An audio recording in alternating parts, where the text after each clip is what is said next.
What environmental permits do farms need? Imagine turning a patch of land into a thriving farm, but before planting your first seed, you need to know what permits are required to stay on the right side of the law. Farms are subject to a variety of environmental rules that help protect our air, water, soil, and wildlife. These rules are part of the legal and regulatory frameworks that govern agricultural activities. First up are air emission permits. If a farm's operations releases pollutants like gases or dust above certain levels, permits are needed. Large farms with extensive equipment or manure management systems often fall into this category. These permits control emissions to prevent air quality issues. Next are permits related to animal waste. Farms with many animals, known as animal feeding operations or concentrated animal feeding operations, must manage manure carefully. They need permits that specify how waste is stored, treated, and applied to land to avoid water pollution. Smaller farms might only need to follow approved waste management plans without formal permits, but larger operations must get approval before they start. Water permits are also important. If a farm discharges pollutants into nearby streams, lakes, or groundwater, it needs a permit under the Clean Water Act. This includes discharges from manure runoff, irrigation, or construction activities. Farms near wetlands or water bodies often need special permits for land disturbance or water use. Handling hazardous substances like certain fertilizers, pesticides, or chemicals requires reporting and response plans.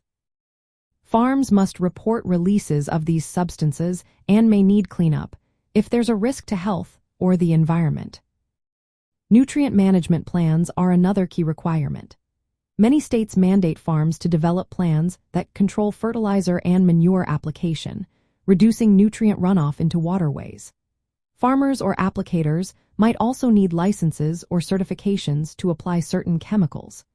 If a farm applies pesticides, they may need private or commercial applicator certificates, and businesses selling pesticides requiring licenses to ensure safe use. Any construction or land clearing on the farm might need permits to control erosion and sediment runoff, protecting soil and water quality. Large water use for irrigation or other purposes often requires water withdrawal or high-capacity well permits. These ensure sustainable water use and prevent overextraction.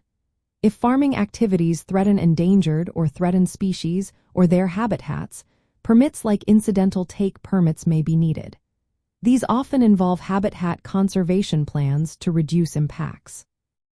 For farmland investors and real estate professionals, understanding these permits can influence property value and development potential. Properties with existing permits or compliant management plans tend to be easier to develop or expand. Following environmental rules also reduces legal risks and potential fines, protecting your investment.